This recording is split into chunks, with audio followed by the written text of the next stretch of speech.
HSC ও সমমানের পরীক্ষা সব সাধারণ শিক্ষা বোর্ডে অভিন্ন প্রশ্নপত্রে নেওয়া হবে বলে জানিয়েছেন শিক্ষামন্ত্রী আনম এহসানুল হক মিলন।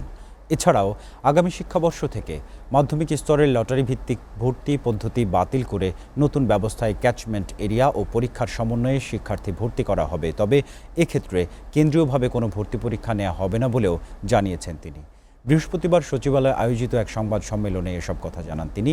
বিস্তারিত প্রতিবেদন থেকে দেখুন। বৃহস্পতিবার সচিবালয়ে দেশের সার্বিক শিক্ষা ব্যবস্থা প্রসঙ্গে কথা বলেন শিক্ষামন্ত্রী, প্রতিমন্ত্রী এবং প্রধানমন্ত্রীর উপদেষ্টা ডক্টর মাহদি আমিন। দেশের শিক্ষা ব্যবস্থায় বর্তমান সরকারের নানা উদ্যোগ প্রসঙ্গে কথা বলেন তারা। জানান অগ্রগতি ও প্রস্তুতি সম্পর্কেও। আগে যেমন ভর্তি পরীক্ষা ছিল তেমনই ক্যাচমেন্ট এরিয়া ও পরীক্ষার সমন্বয়ে ভর্তি কার্যক্রম পরিচালনা করা হবে বলেও জানান শিক্ষামন্ত্রী। আমরা শিক্ষা ব্যবস্থা দেখতে চাই যেটা আসলে সঠিক ভ্যালিউজ তৈরি করবে, সঠিক নাগরিক তৈরি করবে, ফ্যামিলি ভ্যালিউজ, সিভিক ডিউটিস, সেগুলোর ভ্যালিউজ, এই সব কিছু তৈরি করবে।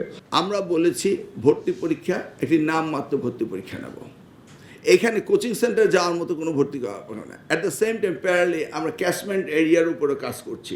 আমরা ক্যাচমেন্ট এরিয়া প্লাস একটা নমিনাল ভর্তি পরীক্ষা নিয়ে আমরা সিট অনুযায়ী সেইভাবে ব্যবস্থা করব। গ্রাম থেকে শহর প্রতিটি শিক্ষা প্রতিষ্ঠানকে সরকার সমান গুরুত্ব দিচ্ছে জানান প্রধানমন্ত্রী কার্যালয়ের মুখপাত্র ডক্টর মাহদি আমিন।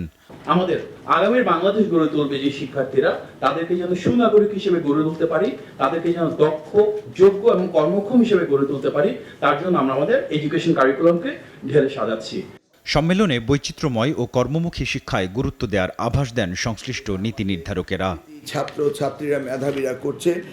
তাশফিক সঞ্চয়, এসএটিভি, ঢাকা।